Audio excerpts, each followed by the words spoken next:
tu vomis un peu une émotion, puis tu as besoin d'exprimer quelque chose, puis c'est un peu. Tu le fais d'une façon un peu égoïste au départ, tu le fais pour toi, puis pour créer quelque chose, puis que ça sorte. Puis là, après ça, d'avoir un feedback des gens que ça les touche, je me disais, crème, c'est tant mieux, c'est tellement le fun. Si ça peut faire ça, si ça peut faire du bien à quelqu'un.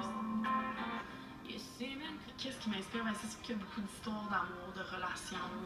Je pense que l'album que j'ai fait là, qui est terminé, c'est très introspectif quand même.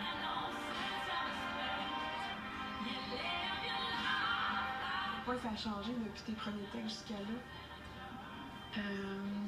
Il y a une maturité, c'est sûr. Quand j'ai commencé à écrire, je suis au secondaire. Moi, je viens de la scène punk rock. J'étais très revendicatrice. Là,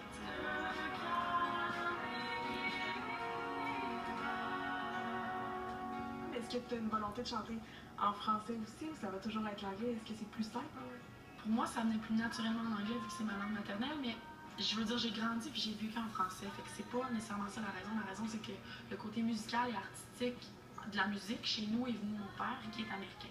Ce qui fait que ma culture musicale était 100% anglophone toute ma jeunesse. Mais depuis je dirais, mon adolescence, j'écoute beaucoup de musique franco. Ce qui fait que pour mon album, ben, j'ai essayé genre quelques pièces en français. C'est full important pour moi. J'aime ça, chanter en français. En jazz, ça t'a apporté quoi cette formation-là que tu as suivie? Ça a été une excellente école, vraiment. Toutes mes années d'études en musique, ça m'a permis en fait de devenir une musicienne plus complète, je pense. J'avais pas fait beaucoup de formation avant d'aller à l'école. J'étais plus autodidacte. Puis c'était un peu, tu t'arrives, t'es comme un peu ignorant de ton ignorance. Là. Fait que là, tu découvres une espèce de gros monde que tu connaissais pas. Puis ça m'a vraiment permis d'explorer ça, d'avoir un côté un peu plus théorique, puis de vraiment creuser tous les aspects là, de l'art. Je sais que tu vis pour la musique, là, mais qu'est-ce que ça te fait en dedans comme ça? C'est une bonne question. La musique, c'est vraiment le centre de ma vie, en fait. Je sais que c'est cliché, puis tout le monde fait de la musique, on dit ça, mais c'est...